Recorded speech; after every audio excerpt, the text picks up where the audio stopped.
When making a recipe, we are constantly told to do any number of techniques, but often not told why we even do them. And today I wanted to explore the question of applying heat to spices, because learning how spices work is one of the most powerful lessons that you can learn as a home cook. For example, does it actually do anything when I toast whole spices and grind them up before adding them to sauce, or can I just use some pre-ground ones? Or optionally, should I bloom my spices in oil first, or can I just add them to the sauce at the end? And if these do something, the real question is, how much of a difference does it actually make? Is this something that I should be incorporating all the time, or is it more like, yeah, if I've got the time, go for it, but if not, probably not a big deal? So what better way to practice than with a chicken curry, where I ran 4 different experiments with the help of another legendary food YouTuber and willing taste tester to see what we can learn. Oh, this is cool. Yeah, because this is helpful for me. Yeah, and again, like that right once there just kind of blew my mind. Yeah. Back to back. Like, yeah. Everything's changed. And again, like now before we get to the experiments, we need to do a quick primer on aroma molecules, because the whole point of cooking with herbs and spices is to liberate the aroma molecules in these spices and deliver them to their dish, which then get to our nose. And it's a concept that's both really simple and quite complex at the same time. So let's break it down.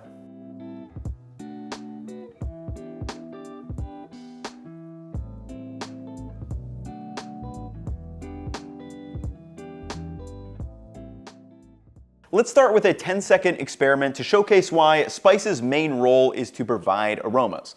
So you can take anything edible you happen to have on hand, could be some spices, or here I've just got some blueberry seltzer.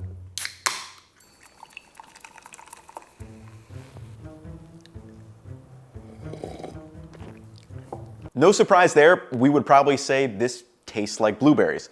But what if I told you it actually doesn't taste like blueberries? It actually smells like blueberries. And how do I know this? Well, I'm gonna plug my nose and take another sip.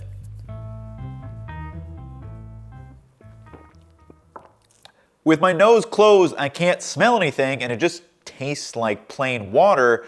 But as soon as I let my nose back open, I can immediately tell that this was blueberry flavored. So why is this little experiment important? Well, flavor is equal to aroma plus taste. But remember, there are only 5 tastes: sweet, sour, salty, bitter, and umami. On the other hand, as noted in the flavor equation by Nick Sharma, our nose has over 400 odor receptors that can perceive more than 1 trillion types of aromas at extremely low quantities. Also, if you are wondering how that number is so big, it's like that permutation formula that we learned back for like standardized testing back in the day. It's like 1 aroma molecule can attach to 1 or more odor receptors, and 1 odor receptor can also attach to 1 or more single aroma molecules.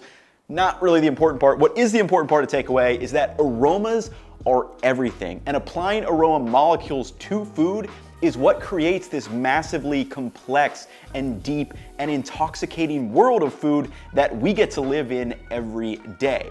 Aromas are why some people love cilantro and some people hate it. It's also why plugging your nose is actually a useful way to eat something that you don't like. So you may be wondering, what exactly are these aroma molecules? You know, is there a blueberry aroma molecule? And no, there isn't. It's a little bit more complex than that. So we tend to think that a particular herb or spice has a distinctive and singular aroma.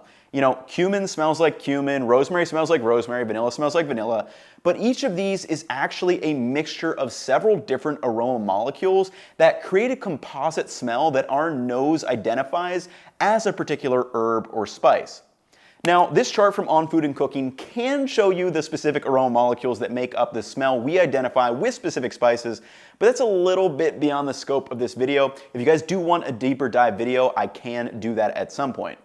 So the big thing to know with spices is that they're gonna have a variety of these aroma molecules, and these can be categorized into 3 broad categories as noted in the flavor equation. First, you have your top or head notes, and these are the first aromas you detect and also the ones that fade away immediately. Second, you have your middle or heart notes, and these are the main aromas you detect after the top notes. And then finally, you have your bottom or base notes, and these are the notes that you detect for a long time. Now, building on this, it is also noted by Nick Sharma that aroma molecules have 3 characteristics. 1, they are small and light in weight. 2, they are volatile at room temperature so they can travel through the air to the nose, and 3, they can talk with odor receptors. From this information is how we can conclude that aroma molecules in spices react with light, air, and heat, which are all present while cooking, because we can decide how to deliver those aroma molecules. For example, fresh basil's top notes are absolutely intoxicating, but when we dry basil, it actually loses all of the top notes. I mean, could you imagine making pesto with dried basil? Probably would not be great. Now, this whole concept of aroma molecules may still be a little abstract at this point, but we're gonna move into the practice portion of the video with the experiments, and they'll start to make it a lot more concrete. Because as we'll see, even making tiny little changes with when or how we're using these spices can make massive differences in the final dish.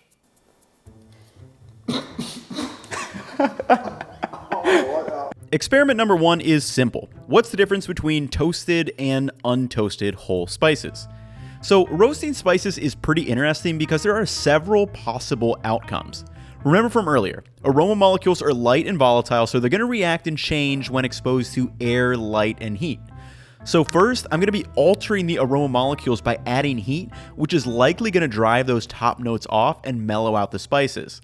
Secondly, I'm creating new aromas through the browning process itself. And then third, I'm going to extract those aroma molecules when I actually grind them all up together, creating a whole new aromatic profile for my garam masala. Now, this is all good in theory, but how different are these two things going to smell? Well, instead of me telling you, I had a willing blind taste tester share his experience. All right, everybody, so now it's time to put the theory to the test, which is my actual favorite part. I brought Mike from Pro Home Cooks, so he's gonna actually go through all the tests. I'll be there with him, but he has no idea which one is which, and we're gonna first start with the smell test. Yeah. So I have 2 containers here. You guys will know which one is which, but I'll let Mike go first. Just sniff them and just kind of tell me your thoughts. Sniffing salts. Ooh, that's a nice scent just in general. Like, that could be a candle. Very earthy and floral. I think those two sniffs are coming in strong. Yeah, it's interesting when you've got nothing to kind of go off of. Yep. But it smells good. Totally different. Like, I mean, floral again, but completely mellowed out or like muted. This one hits you hard, and again, it's like you know if you lit that candle, like it would smell up your whole house real nice. That doesn't smell like a bunch of spices. Like you're not picking up like those intense, earthy spice tones. Yep. So if you had to guess, which one would you say is toasted and which one is not toasted? I'll say this straight up: they're completely different. Yeah. It's like they couldn't be more different, which is crazy. I think my guess is that the more subtle one is toasted, like the flavors kind of mellowed out a bit compared to the pungent one. Yeah, that's exactly right. So, and that's kind of what I was noticing right after I blended them. Like with the untoasted one, I feel like you get the top end, like it's more like bright and floral, whereas it's like this a one pepper that like you taste and like boom. Whereas like this one, you get the earthy, nutty, like roastiness, and it is like completely different, which like completely as expected, right? Like roasting changes. Yeah, it makes me very excited for the taste. Exactly. You can see how much smells and tastes are, completely different playing fields. Yep. So we're gonna move to experiment number 2, and this really is, so obviously there's a big difference here in the smell, but what I wanted to test is if we actually put these on something or cook with them, are we still able to pick up on as much difference as we're smelling right here? Yep. Now for experiment number 2, this just builds on the first. Does the toasted garam masala make a difference once it's actually cooked with as part of a dish? So for this one, I created identical marinades for some chopped chicken thighs by adding salt and lemon juice and just letting that sit. Then I created a yogurt marinade with a bunch of ginger and garlic, some ground cumin, ground paprika, and mixed that together. I poured the marinades over the chicken, and then the only difference between these two batches is 1 spoonful of the untoasted garam masala and 1 spoonful of the toasted garam masala. So each batch was marked and then left to marinate for 1 hour. After that, I broiled them under the oven until they were browned and cooked through before setting them on separate plates to give them a taste test. Now, I will say I was supremely skeptical that there really wouldn't be a difference here, but let's see what Mike has to say. Okay, so we've got test number 2 now. Now we're actually gonna eat. So I've prepared some chicken. One with the toasted garam masala, one was used untoasted garam masala. And there are some other spices in there that weren't a part of this spice mix. Yeah. So it's one of many ingredients actually. Okay. Which is like, you know, it's a fairly simple use case of how we cook. So that's what I'm interested to see now is like, if it's just one component that's untoasted, toasted, how are we able to still perceive it as different? Yeah, totally. And then you're getting, but either way, you're toasting these ingredients to some degree, right? When they cook, yeah. So it's almost like maybe a little double toast and then a mild toast. Yep. Okay. Yep. Is this all I'm eating? Because I'm gonna want more of this. Oh, we'll have a whole meal at the end with both. Yeah. Don't worry. Okay, so taste test.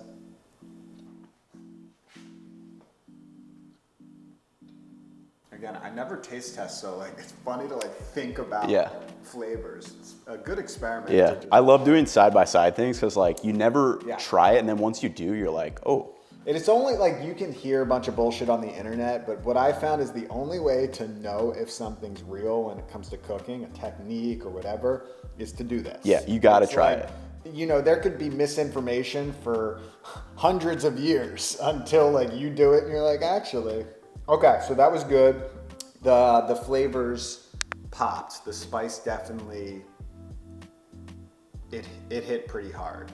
Almost like the untoasted one. I feel like that would be my thought straight up before tasting this.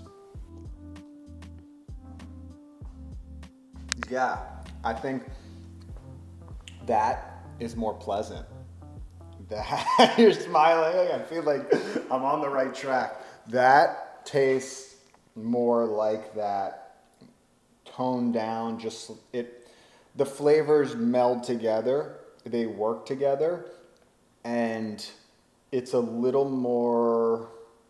It's not. I wouldn't say more enjoyable. I'm enjoying it more because the flavors just mend.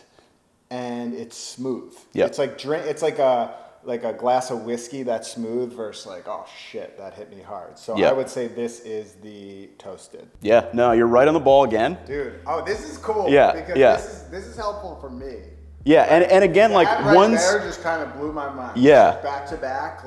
Everything's changed. And again, like literally the only difference in this one was just a half teaspoon of the toasted versus the non-toasted garam masala. So when I was tasting these two, I picked up on the same thing. Like they're very different. This one, it hits you hard and like you get different notes, kind of like the top end floral ones. That's why Indian cuisine, you toast, you also add raw spice. Like you can mix these things and make them work together. But overall, this is so much more pleasant. Yeah. Like just straight up. You might like that, you might be into that, and there's a place for the intensity, but that just works well. It's just smooth. Yeah, I think that's like the big takeaway, at least for this specific test, is it's just like more cohesive and like blends well together, where like this is kind of more in your face, top end like brightness floral from like no toasting or anything. It's just it's the easiest way to explain it is it's just a nicer experience. Yeah. Nicer taste. Okay, so experiment number 2 is done. Now we're gonna move to experiment number 3, which is actually tasting the sauces. I'm not gonna explain it now. I'm gonna let you taste first and tell you what I did differently after you taste both of them. Experiment number 3 is a little bit different than the first two. What is the difference between bloom spices that are cooked in the sauce versus unbloomed spices that are added right at the end? So blooming is a process where spices are cooked in the oil, usually along with some aromatics. And so again, I would expect this to alter the aroma molecules and create new ones with the cooking. But additionally, fat is interesting because a lot of aroma molecules are fat soluble. So it's actually going to hold on to those flavors and deliver them throughout the sauce, compared to the second one where I literally just toss all the spices in right at the end of cooking. Again, these are two identical batches of sauce other than the timing of the spices. Let's see what Mike thinks. All right, experiment number 3. So this is just the sauce, and I've tweaked like 2 things. I'm just gonna let you taste them, and then you can taste both and then give me kind of what you're thinking, or as you go through each one. Okay. Definitely seems pretty pungent. Tasty. There's a coarseness to things. I don't know if that, we'll see textural. Texture-wise, we'll see how those compare. Yeah, it's. I'm getting a little spice on the back end. Mm-hmm. Let's try this.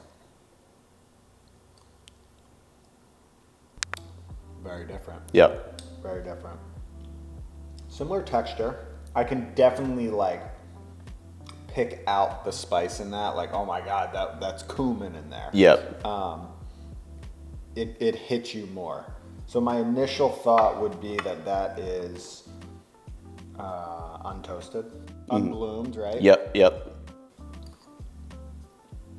Yeah, again, this is more, now that I'm going back to this one feels again more refined, more blended, more subtle. Yeah, that one is like boom, boom, boom, boom. Yeah, and that was kind of my big takeaway too, is like the cohesiveness of the dish. Like this like fits nicely together. Like one thing's not trying to overpower it, whereas like this one, for me, it tastes, since I added the spices way at the end, they didn't go through like 30 minutes of cooking. It tastes very tomatoey, it tastes very spicy. It tastes disjointed rather than where this one's much more cohesive and together. Yeah, it's smooth. And yeah, that's like kind of, I hope the big takeaway is, it's like one's not inherently better. You may like this one more, but just changing up the timing of when we're doing, toasting your spices before you grind them up after is making very noticeable differences in our final product. So last thing, we're just gonna make a nice dish with each of the untoasted, kind of the suboptimal one versus the optimal one, and just kind of go through a whole dish and see kind of how they taste together. Now I'm excited. Yeah, now we can fully eat, yeah. Now lastly, for experiment number 4, we just had to make a whole dish of each. And basically I made an optimized and an unoptimized version, so added some rice to a plate, then come in with the garam masala, the toasted, the bloomed, and the untoasted, and the unbloomed sauce to see how much of a difference these are going to make in the final dish. All right, so not as much as a final test, but more just wanted to see what they're like when they're completely together. So this is gonna be the untoasted garam masala on the chicken and with the unbloomed spices. This one is with the toasted garam masala and the bloom spices. So Are these shot. peppercorns toasted for the pickled onions? those are not. Okay. Those were just put in there. Yeah.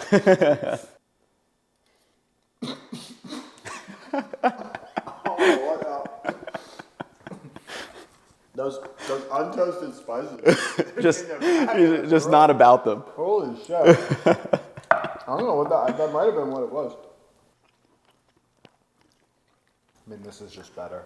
Yeah, it's just, I think it's like the biggest thing is just like, it's so much more cohesive and like smooth. I think like that is the biggest kind of takeaway that I take from this, is that it kind of rounds out It makes it everything. just a more enjoyable eating experience overall, because you're not constantly getting hit. All right, everyone. So I think in conclusion, obviously toasting spices does change the dish quite a bit. We tested each component down through the line.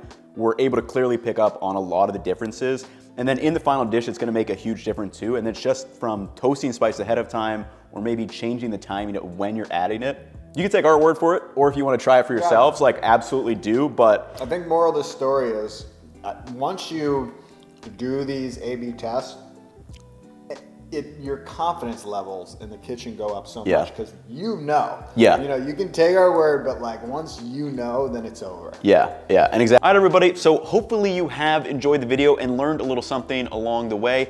And now that we have gone through the experiment side, maybe go back and watch that science-based upfront piece. I know it was probably a lot of information in the beginning, but should make more sense with the context of the experiments. And these experiments were just a couple of techniques on how to use spices. Really, there's so many different ways you could use them. But again, the main goal is just to liberate the aroma molecules that we want from the spices, deliver them to the food, which then when we eat them, hits those odor receptors. And that, along with the 5 tastes, is what's gonna make delicious tasting and flavorful food. So let me know down in the comments too if you guys have feedback on these types of videos. They're definitely harder for me to put together and kind of conceptualize. So I'm always looking for feedback on how I can make it maybe a little bit quicker or just more enjoyable or more valuable. But hopefully you guys have enjoyed. I will catch you all in the next one. Peace, y'all.